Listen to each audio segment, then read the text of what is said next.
up, everybody? We had to run that back because we had some technical difficulties. But seriously, like one of the things that I love about going live is that it's real. Like you can't change what's happening. It's something that just happens.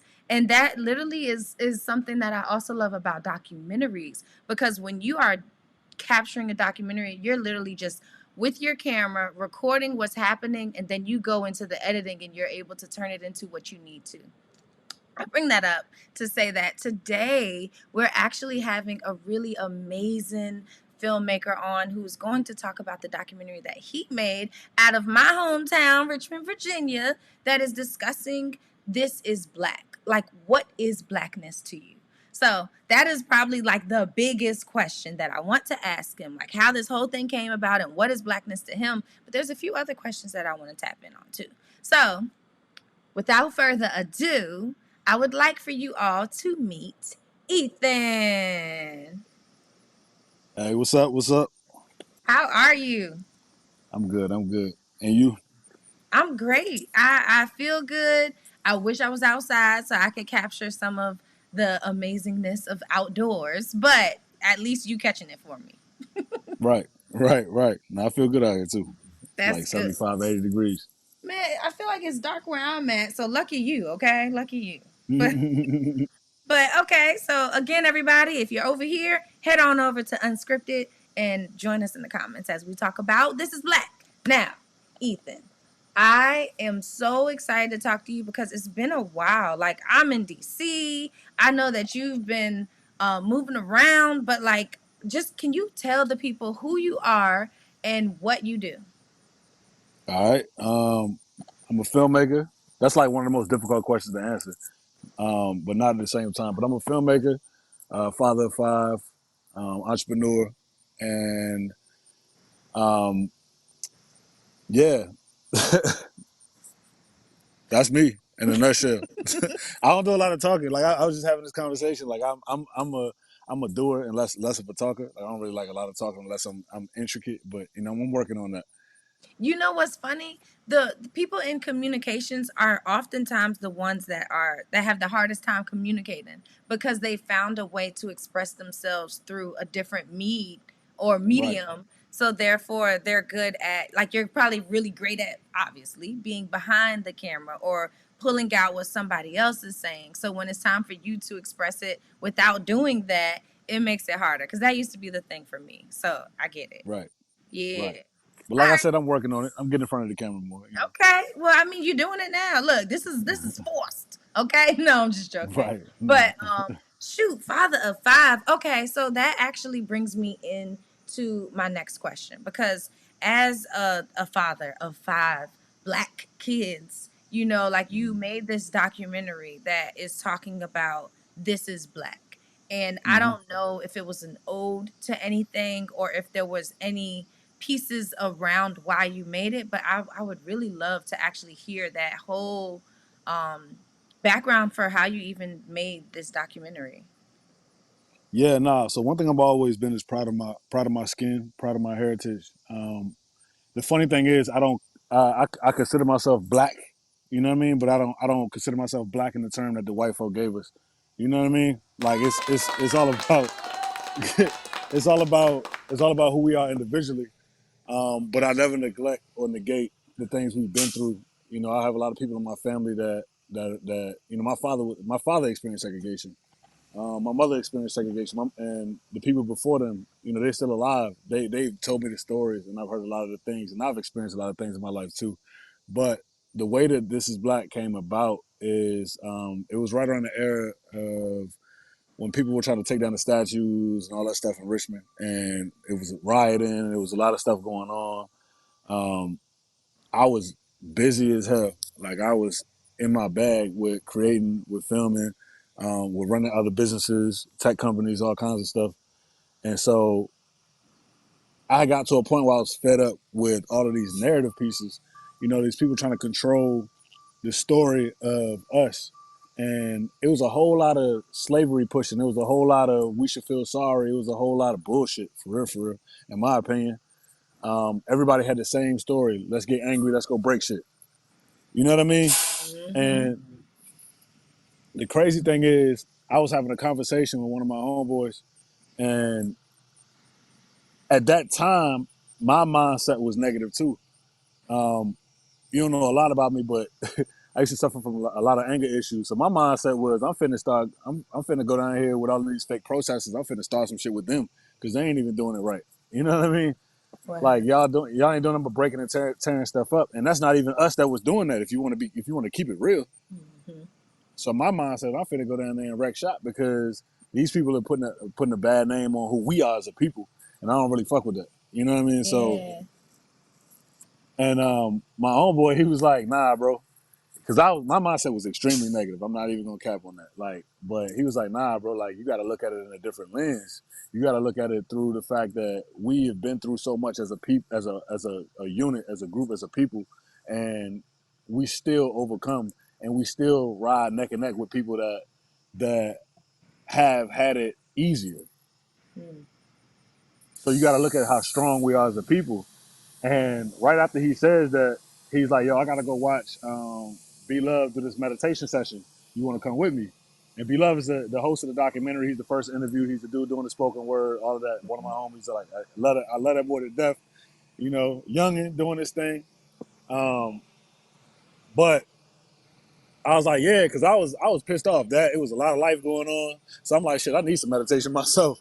And I go down there, and I was gonna film the meditation, but the energy took over me, and I was stuck, and I was watching it, and I don't know if people are familiar with Richmond, but he was in the middle of Broad Rock, in the south side of Richmond, which is a very I hate using the word dangerous because everywhere can be dangerous at any point, but it's a very poverty-stricken area, and he had a bunch of beautiful black people meditating in the middle of the park at Broad Rock, and all around it was people selling drugs, people coming in out the corner store, people drinking on the corner, people doing drugs all around us, people watching, you know.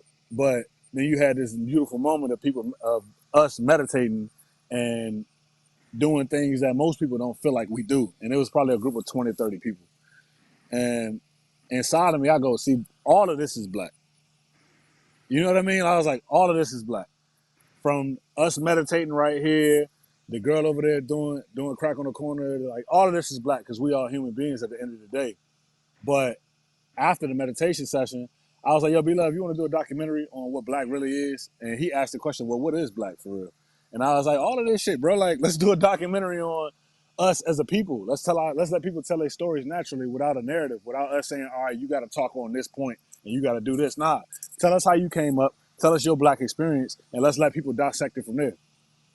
So that's how the documentary came to be. And you actually did that right that same day when you were, wait, the same It was day? like a day later. Oh It was literally like a day later. I asked B Love. I was like, "Yo, when you available?" He said, "I'm free tomorrow." I said, "All right, bet wow. you the first interview." And so I was like, "All right." He was like, "All right," and we did it that second day. And it's funny.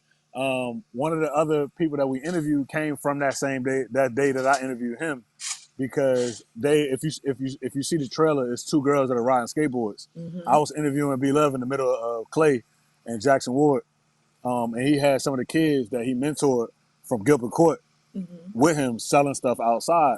And I interviewed him during that process. And what ended up happening was two girls rolled past and they saw the cameras, they saw all of us out there, and they was like, "Yo, what y'all doing?" And we told them we're doing this documentary on the black experience, essentially, and what black really is. And the light skinned girl, she was like, "Shit, I want to be in it." And I was like, "Shoot, yeah, like it's whatever. Like you black, like come on." So Hmm. we got a lot of people like that, just like people just want to naturally share their story and tell who they are as people. Yeah. Nah, and that's one of the things that I was talking about with documentaries too, is the fact that it's unscripted. Like you don't write what you end up capturing. So like you're recording this content with Beloved and people are coming up and they're sharing, they're like, nah, I want to share what I got going on, and then more Right. just happens. Do you have any moments from when you were recording where something really unscripted happened that you was just like, wow, like this is why I'm doing this? Yep. So in the credits, you'll see a name, Valentino. he was one of the young dudes that was out there. His story is amazing. I want to interview him, you know, when we can find him again. But his family was ran out of Chicago due to the violence that was up there, and ended up moving. They ended up moving down here to Gilbert Court in Jackson Ward. And as I was filming, he's like, "Yo, I think I can do that." And I was like, "Well, shoot, take the camera. You know what I mean? Like, I'll let you film a couple of B-roll scenes, this, that, and the third." And he's like, "All right." And I looked at his footage, and I was like, "Yo, this shit is amazing. Like, you ain't never did this before?" He's like, "Nah, I ain't never did this before." And so I was like, "Well, shit, I'm gonna put you in the credits as B Cam, camera B, and you'll have a film credit." And then he was like, "Well, you know what? I think this is what I want to do." So that was one of the moments I was like, "Oh yeah." And is he still doing this now? I don't know, but I know he's from the last I talked with B Love, he's not doing some of the other stuff he was doing. Like, So, shoot, that's something to celebrate. So that's what's up. yeah, Yeah. Okay. Well, I love that. Like, and I love, like I said, that things can turn into bigger things. When you do that interview with him, you gotta let us know like what he got going on, where he's at, if he's still creating content, because bring it to unscripted. But we really definitely love that. And then one of the other questions that I have is I brought it up on live today. I went on live on Instagram because I wanted to kind of get some insight from people. And when I first put up the question, this is black, or not this is black, when I first put up a question, what is black to you? And then told people that we were going to be airing This Is Black, some people were like coming at me, like mm, family members, like were just like, and not mm, like coming at me at the sense of like, you rah, rah, rah, but coming at me at the use of the terms because of what they believe or what they think. So, right, um, when it comes to black, the word black, they feel like it's not a word that actually unifies us, and hmm, that there is a word that it's almost used as a way to brand us as like death. That's literally one of the words that someone said. Like it's a dead word, and when people see black or they see that around your name, they know to just kind of write you off. And I mean, if you right, look through historical facts, I guess you can say that that might be what people have done, but like for them to say it and to feel that way, I was just so intrigued because this is also a word that a lot of people use for pride and for right. strength, and to know like, look, I'm the first black to do this, or blase blah. So like I definitely wanted to hear your thought on the use of the term black, especially with naming this film This Is Black. Right. And so to touch on that, what you just said, we named that on purpose because we wanted people to watch the film. We wanted people to feel what they felt and say, what is this shit about? Like, you know what I mean? And then realize that it ain't nothing about what the hell you thought. And that's on you. Like, you know what I mean? Um, but for me personally, like that term, it holds no weight. Black. Like, you know what I mean? To me, it's just a color. That's what black is. My mother, I also don't believe in not seeing color because you know what I mean. Like we live in a country that you're forced to see it. But I don't think that any word, one word, can unify us. We as a people will unify us, and that's all. That's the only thing that's going to unify us. We got to stop leaning on words to do things or outside sources to do things. It's just us as a people. Um, you give power to the words that you speak, and that's it. So if you feel like black is a death tone or whatever they said, then that's what it's Yeah. going to be for you. You know what I mean? Yeah. Like you said, some people see black as something to be proud of. That's what it's gonna be for them. Me, I choose not to live my life off of a word that I never created. You know what I mean? I don't know what this. My mother. So one thing my mother used to say all the time. I used to say, "Ma, I know I ain't speaking correct English," and she said, "Well, you ain't in England, and she ain't my queen." So Wait. She said, hold on. Wait, what did your mama say? you ain't in England, and she ain't my queen. Like the English that we speak comes from where? Like you England, know what I mean? right. Exactly. Okay, all right, that's not my queen. Yeah. So to give a word that does not come from the sources of where we come from, power, it's all up to you. At the end of the day, that's it. It's all up to you. But that's the reason why we named the documentary "This Is Black" because we touch on so many. they touch on so many different subjects. All we did was set up a camera and let people talk. You know what I Mm-hmm. mean? And then we tied it in with poetry and spoken word.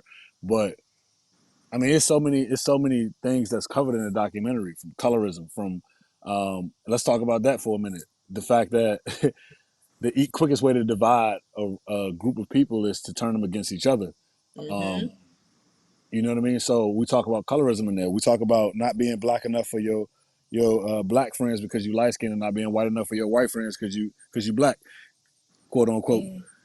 You know what I mean? So there's a lot of things that people touch on, and this is just being a human being. Like we that's what we talk about in the documentary, and I want to say Yeah. we lightly because that's what they talk about in the documentary. We just asked them a couple of simple questions. What was your black experience? What was it? Yeah. What does that mean for you? And Yeah. then they rolled, and then we just picked a lot of the things that made sense and was coherent. You know? Question, because that is what you asked other people, but you know, I'm curious, what was your black experience? We got a little bit of what your mom said, and we know that you mentioned that you had some anger issues, but like no, like overall, like what's your gist? What was your black experience?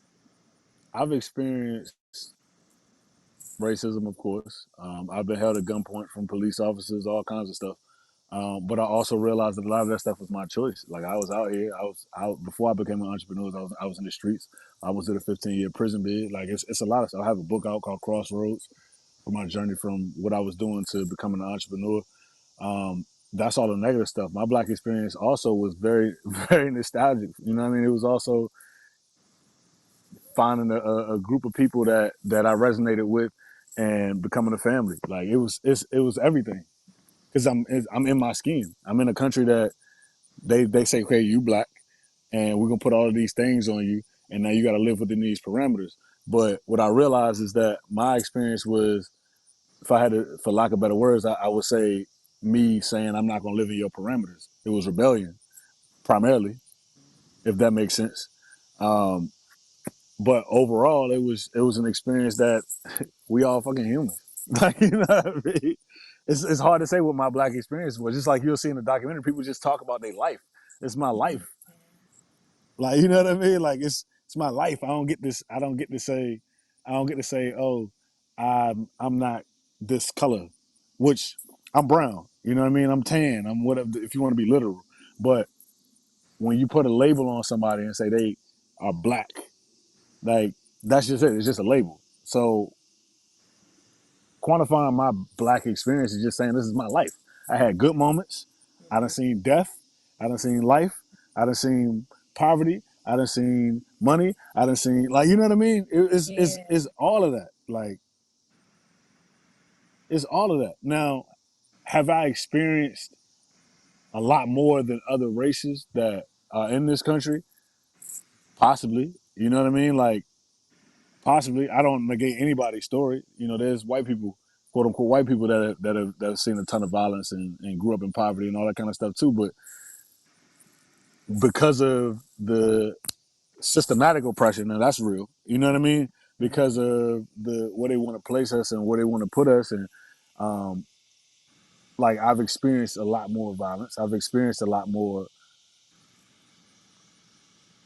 I don't know what the word is for it. You know, I'm losing my word here, but I've experienced a lot more violence. I've experienced a lot more poverty. I've experienced a lot more of that stuff. But that still didn't make me, you know, less than. Yeah. Like, so my black experience is just that. It was my life. Like, One million like percent. if you ask most, you'll see it in the documentary. If you ask most people, you know, some people look at it as, oh, this we were blessed with a little bit more. You know what I mean? Some people looked at it as, I was marginalized. I struggled more. Like, you know what I mean? Mm-hmm. Um, but overall, the main thing is we all overcame. If we sitting here talking about it, we all overcame each and every day. Has your have you watched this with your kids? Yeah, my older kids. And what do you think their take on was on it? I know my oldest daughter. Her take on it was she kind of like, yeah, you know what I mean. That's about right. You know, and Yeah. she's going through things as we speak, but um, she understood. You know, also try to teach my kids as far as outward. You can't control what people do outside of your circle. Like, you know what I mean? If they come at you with racism, if they come at you with some things that you don't like, you can't control it. You can control your actions and your attitude, and that's pretty much what you can control. You decide what your action and your attitude is going to be to that. But within our community, there are things we can control. So I teach my children not to look at other black people as less than because they may be darker or they may be lighter. So they're you know what I mean? I teach my children to just Yeah, look at all of us as equals. yeah, You know what I mean? Like, excuse my French, but fuck them other people. Like, you know what I mean? Like, look at us as far as our community. yeah. Everybody is equal in our community. You know, your struggles may be different and how you came up may be different, but we are all equal within ourselves. You know, That because we have that melanin. absolutely. You know that brings me to possibly close to my final questions. Um, what do you think we need to do to unify the community? Because you're using your skill to share what everyone else's story is. But obviously, you know, like if you're saying fuck them other people, then like so what is it that we have to do in order to find that unity? Because like I said, I was And so attacked. let me elaborate. When Okay, I say fuck them other people, I mean the people that are intentionally causing the oppression on us.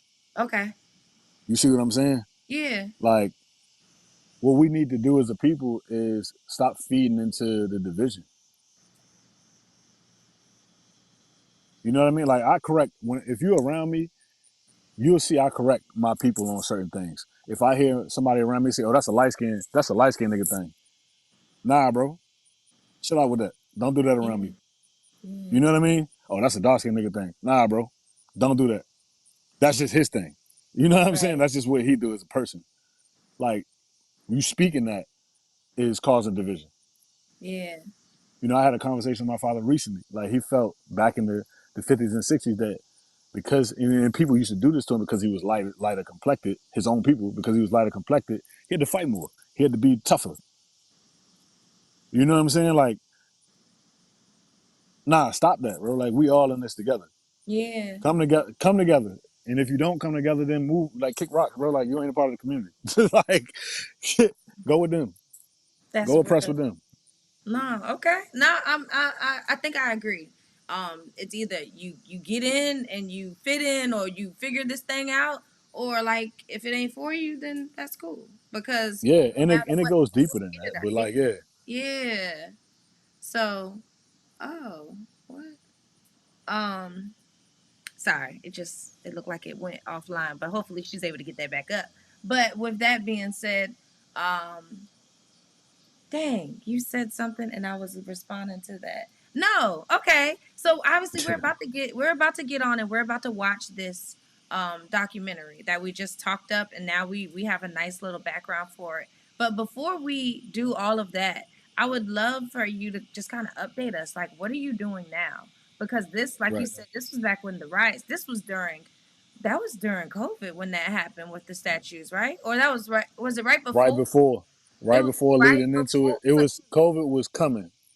It was leading into it because when George Floyd, there was already a lot of tension. Like, yeah, that's Hmm. right. I remember now because in Charlottesville, that was when the dude drove through and he killed. Oh man, it's bringing back so many memories.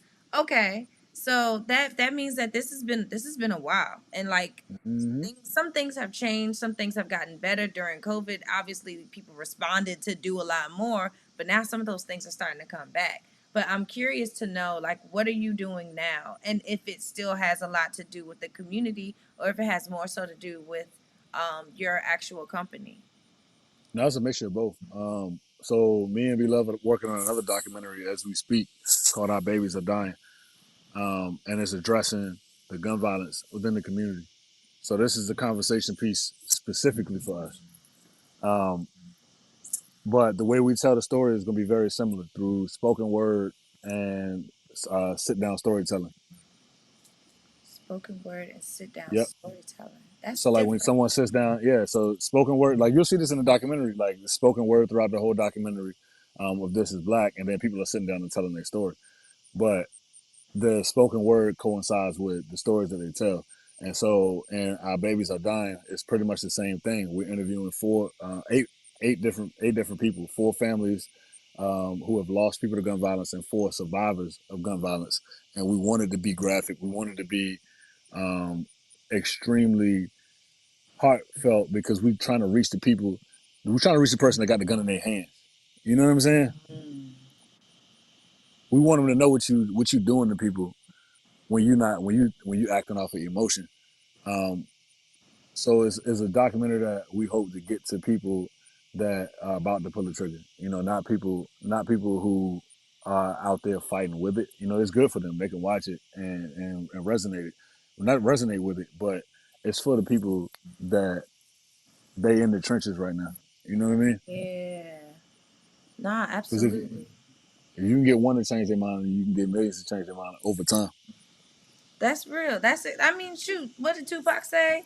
I just want to spark that one brain, that one Hmm. person that can do it. And I definitely see you being able to do that. I really love that you were able to meet B Love from a random experience of healing with your friend and being able to continue to like thread that out because that's something that I think is huge in our community that we need. And to hear it from a black man that's also working with another black man that's expressing himself and finding ways to build, that is what community is to me. And that's what I hope to continue to see. So I appreciate you for all that you're doing. You know that. Then we go back to We Brewers do. Cafe in Richmond, Virginia. Right, You know, right. so like it's always great to be able to touch back, but also to like see forward. So shout out to you. I'm really I excited. appreciate you too. You came a long way. I remember when this was a concept. So I'm proud of you. I'm proud of you. I remember when unscripted was a concept. I'm proud of you. Yeah. Nah, I appreciate that. And look, this year you're gonna see that we're taking even bigger steps. I'm actually really excited for the next phases that are coming up. So like I appreciate that too. But yeah, man, this is what I mean by touch back but look forward. And it's similar to what you're doing with This Is Black and being able to like share other people's thoughts and ideas and what they got and then still threading it through. Cause I even want to hear about the person from Chicago that ended up being Camera B. You know, like Right, that's what I really think community is about is finding that and pulling it through so that we can grow and change and build. So I'm so excited. And I really appreciate you for being able to speak on here and soak in the sunlight from outside while I'm inside. But like yeah, just can you tell people where to find you so that they can connect with you? Because this is it. After this, we about to air this movie. dope. We gonna get this going. Yeah.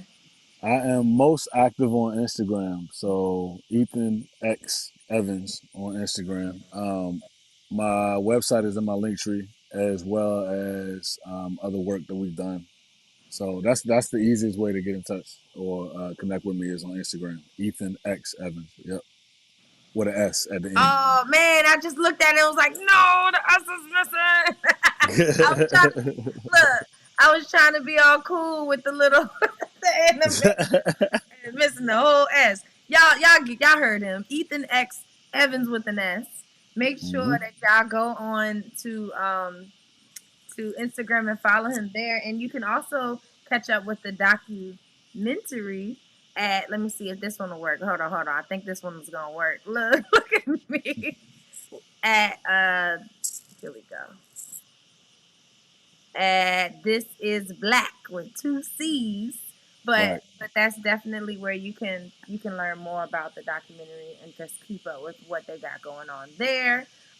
So I am going to run the trailer, and then after that, y'all will be able to just check out this amazing film. And I want y'all to be in the comments telling me what you think, how you feel, all of that, because we're going to be asking some questions. So thank you, Ethan. We will see you in the comments over on Unscripted. And thank y'all for watching. Let's get into it.